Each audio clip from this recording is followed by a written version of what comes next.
If you're Gen X, you already know. We drank from garden hoses, played outside until the porch light came on. We played pinball with sticky fingers and ate snacks, and our parents didn't care. So today's lineup, Twinkies, Ding Dongs, and Hostess Cupcakes. But today, I'm putting all three under the microscope because somewhere between these and garden hoses, Gen X clearly went sideways. Then I'm ranking them from least suspicious to the most disturbing. Let's go! First up is Twinkie, the golden snack tube that raised half of Gen X. They say this Twinkie can survive a nuclear bomb. Let's find out.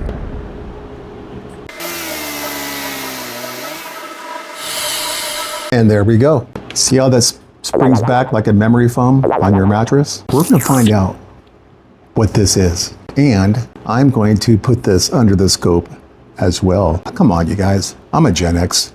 You've all wondered what's in this stuff. It's time to find out. No more messing around. Let's go. So before we go into the lens, we have to look at the blueprint of the Twinkie. A Twinkie isn't just flour and sugar. It's an industrial formula. So I've highlighted the keys to its immortality: the emulsifiers and the stabilizers. Polysorbate 60 is a heavy-duty emulsifier that locks oil and water into a permanent synthetic bond to keep the cake unnaturally moist for decades.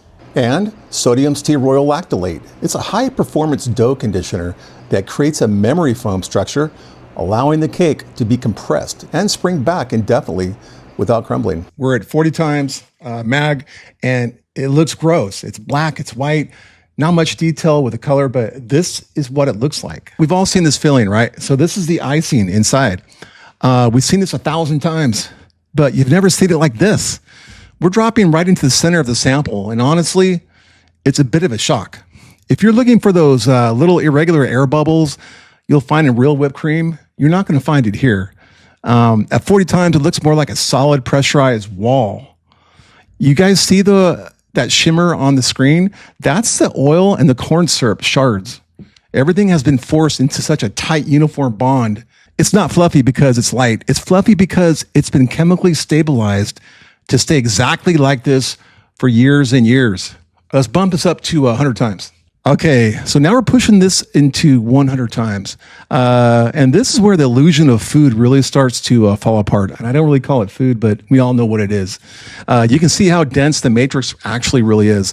You guys see those jagged, translucent fragments tucked into the white base? Those are the corn syrup solids.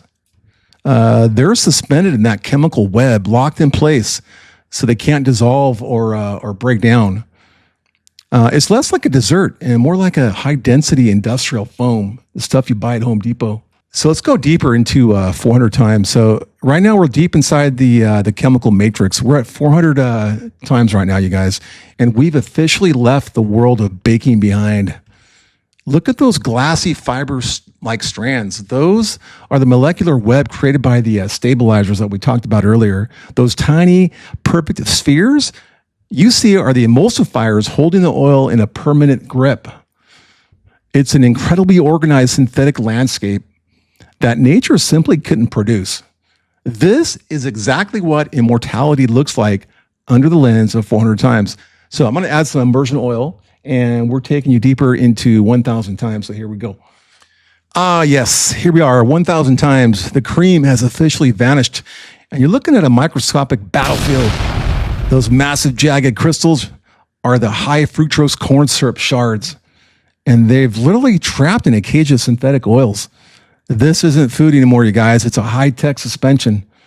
You're looking at the physical reason why this snack can sit on a shelf for decades and never change. It's locked in a chemical stalemate. Okay, so we're going to move on to the actual cake and the Twinkie. You know, the one looks like a memory foam and bounces. So here we go. Okay, so now we're moving over to the actual cake itself, the spongy yellow cake that we all love, right? And at 40 times, honestly, the structure here is just a little bit eerie. If you bake a sponge cake at home, the air pockets are a chaotic mess. Some are big, some are small. It's organic. But look at this. It looks more like a manufactured filter or a piece of memory foam than actual food. But look at this. Everything is so uniform because it's been engineered with a structural memory. It's built to be crushed in your lunchbox at work and spring right back to its original shape every single time. You're looking at a cake that's been designed for durability, not just a snack. So we're going to bump this up to 100 times and go a little deeper. So right now you can see this at 100 times. You can really start to see the plastic nature of the sponge. Notice how these golden walls aren't flaky or dry like a muffin you'd make in your own kitchen, but they have this weird glossy sheen to them. That's not just moisture, it's the oil and the dough conditioners working together. It's creating this flexible cage. It's basically designed to stay damp and elastic forever. It seals the moisture inside so the cake never actually goes stale on the shelf for 20 years. So what do you say we bump this up to 400 times? We're going deeper. Okay, so we're officially left the world of baking behind and entered a construction site. So look at those glossy, translucent strands weaving right through the crumb. That's the cellulose gum. And they built a synthetic web that holds the flour and the oil in a permanent industrial grip. It's the real reason this cake doesn't crumble like real bread. It's being held together by a microscopic bungee cord that nature just didn't design on its own. Let me add some oil to this slide because we're going at 1,000 times. So here we are, guys. We're deep in the molecular basement, and honestly, this doesn't even look like food anymore. You're looking at individual starch granules that have been essentially mummified by the oils and the emulsifiers. You see those glossy, flat plates? That's the stabilizers forming a biological shield around every single particle. It's a total shutdown of the natural decomposition process. You're looking at a masterpiece of industrial preservation, a cake that's physically locked in time. Okay, so I'm going to show you something, a side-by-side comparison, because I have some really crazy results from the other samples. We all like to think we're making a real choice when we pick one of these over the other. But look at the architecture of these three cakes at 100 times. On the left, you've got that amber twinkle matrix.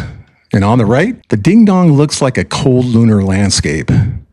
They look like different worlds, but that's just the first trick. It's a bit of cross-modal perception. Basically, your brain sees a specific shape, like a log or a dome, and it pre-programs your taste buds to expect something very unique. The memory foam physics are the same, but your eyes are already lying to your tongue before the cake even hit your mouth. Then you get into the filling. And honestly, this gets a little weird. So look at all those oily droplets. They're almost perfectly uniform across all three. So why do we swear the cream tastes just a little different on each one? It's something called the halo effect.